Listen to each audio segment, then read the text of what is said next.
ఓం నమో వెంకటేశాయ. ఆధ్యాత్మిక ప్రపంచానికి స్వాగతం. ముందుగా ఆత్మ బంధువులైన మీ అందరికీ మహాశివరాత్రి శుభాకాంక్షలు. శుభం.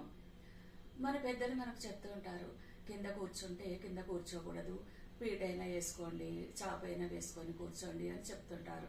ఎందుకు? భూమికి ఆకర్షణ శక్తి ఉంది కాబట్టి మన శక్తిని భూమి లాగేసుకుంటుందని చెప్పేసి చెప్తూ ఉంటారు.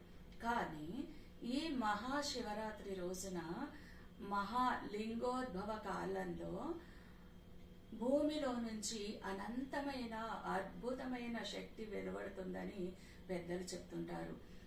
అప్పుడు మనం జాగరణ చేసినప్పుడు, ధ్యానంలో ఉన్నప్పుడు, మెలకువతో ఉన్నప్పుడు ఆ శక్తి మనకు కూడా వస్తుంది అని చెప్తూ ఉంటారు. అందుకే జాగరణ చేయాలి, ఉపవాసం ఉండాలి, ధ్యానం చేసుకోవాలి అని చెప్తుంటారు.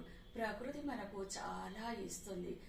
ఆ శక్తిని మనం ఆరాధిస్తే బాగుపడతాము అని మన పెద్దలు సందర్భాన్ని బట్టి మనం తరించడానికి ఆయా సందర్భాలను బట్టి ఎన్నో విషయాలు చెప్తూ ఉంటారు.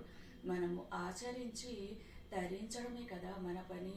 మంచి చేస్తే మంచి జరుగుతుంది కదా, మరి మనకు మంచే కావాలి కదా.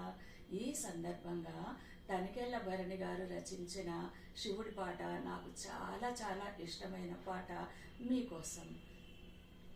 నాలోన శివుడు గలడు, నీలోన శివుడు గలడు, నాలోన శివుడు గలడు, నీలోన శివుడు గలడు, నాలోన గల శివుడు నీలోన గల శివుడు లోకమ్ములేలగలడు, కోరితే శోకమ్ము బాపగలడు, నాలోన శివుడు గలడు, నీలోన శివుడు గలడు, నాలోన శివుడు గలడు, నీలోన శివుడు గలడు. ఓం నమ శివాయ. ఓం నమో వెంకటేశాయ.